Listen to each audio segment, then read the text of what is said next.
Hello friends, आप लोग कैसे हैं? उम्मीद करते हैं आप लोग ठीक होंगे, आप लोग हेल्दी होंगे।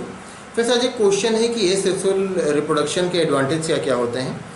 तो रिप्रोडक्शन हम जानते हैं कि जनरली 2 टाइप के होते हैं, एक सेक्सुअल रिप्रोडक्शन, एक एसेक्सुअल रिप्रोडक्शन। सेक्सुअल रिप्रोडक्शन वो होता है जिसमें सेक्स ऑर्गन्स का इन्वॉल्वमेंट होता है, जिसमें 2 टाइप के, जिसमें 2 पेरेंट्स का इन्वॉल्वमेंट होता है, मेल फीमेल का इन्वॉल्वमेंट होता है। जबकि एसेक्सुअल रिप्रोडक्शन में सेक्स ऑर्गन्स का इन्वॉल्वमेंट नहीं होता, तो ऐसे रिप्रोडक्शन को हम एसेक्सुअल रिप्रोडक्शन कहते हैं। तो एसेक्सुअल रिप्रोडक्शन के एडवांटेज की बात करें तो सबसे पहले तो एडवांटेज यहीं पर हो गया कि इसमें एक पेरेंट से काम चल जाता है, इसमें 2 पेरेंट्स का इन्वॉल्वमेंट नहीं होता है। और इसमें एडवांटेज ये भी होता है कि टाइम कंज्यूमिंग नहीं होता है, इसमें बहुत कम टाइम लगता है।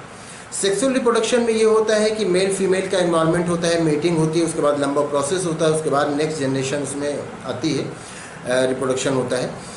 लेकिन एसेक्सुअल रिप्रोडक्शन में इसका सबका वेट आपको नहीं करना पड़ता। आप जो एक पेरेंट होता है उसी की बॉडी से आपको नेक्स्ट जनरेशन मिल जाती है। अगर प्लांट्स की बात करें तो प्लांट्स में एसेक्सुअल रिप्रोडक्शन की बात करें तो उसमें अगर सेक्सुअल रिप्रोडक्शन देखें और सेक्सुअल रिप्रोडक्शन देखें तो सेक्सुअल रिप्रोडक्शन के लिए आपको वेट करना रहेगा कि उसमें फ्लावर्स आए, फिर फ्रूट आए, फिर सीड आए, फिर उसको आप बोएं, जब उसके लिए फेवरेबल कंडीशन आए तब उसमें नया प्लांट निकलेगा। लेकिन एसेक्सुअल मेथड से आप बहुत कम टाइम में उसमें आप प्लांट्स को लगा सकते हैं और वो नेक्स्ट जनरेशन उसकी तैयार हो जाएगी। आप उसकी कटिंग ग्राफ्टिंग जैसे भी आप उसको लगा दें तो उसको जो नेक्स्ट जनरेशन आपको मिल जाएगी, आपको बहुत जल्दी प्लांट मिल जाएंगे। मतलब ये है कि बहुत कम टाइम में आप बहुत ज़्यादा पॉपुलेशन इसमें बढ़ा सकते हैं एसेक्सुअल मेथड में।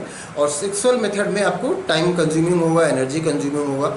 और सेक्सुअल रिप्रोडक्शन में आपको 2 पेरेंट्स की नीड होगी, और जो एसेक्सुअल रिप्रोडक्शन है उसमें सिर्फ एक पेरेंट से आपका काम चल जाएगा, एक पेरेंट से ही आपको नेक्स्ट जनरेशन मिल जाएगी। और एसेक्सुअल मेथड में जेनेटिक वेरिएशन भी नहीं होता, अगर आप इसको एडवांटेज में गिने। अगर आप जेनेटिक वेरिएशन नहीं चाहते तो एसेक्सुअल रिप्रोडक्शन में जेनेटिक वेरिएशन भी नहीं होता, जबकि सेक्सुअल रिप्रोडक्शन में जेनेटिक वेरिएशन होता है। तो अगर आप चाहते हैं कि अगर आप ये चाहते हैं कि जेनेटिक वेरिएशन ना हो तो उसके लिए आपको एसेक्सुअल मेथड अपनाना पड़ेगा। तो ये सारे एडवांटेज आ जाते हैं एसेक्सुअल मेथड में। अगर आप इसको पॉइंट वाइज देखना चाहते हैं तो फिर पॉइंट नंबर 1 तो ये कि इसमें रैपिड पॉपुलेशन इंक्रीज़ होता है, बहुत कम टाइम में पॉपुलेशन इंक्रीज़ कर सकते हैं आप एसेक्सुअल मेथड से।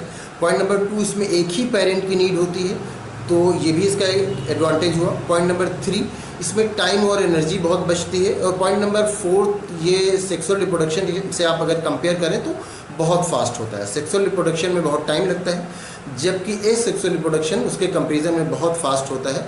तो उम्मीद करते हैं आपको आपके क्वेश्चन का आंसर मिल गया होगा। अगर इसमें किसी तरह का कोई कन्फ्यूज़न है, कोई और क्वेश्चन है तो आप पूछ सकते हैं। Thank you.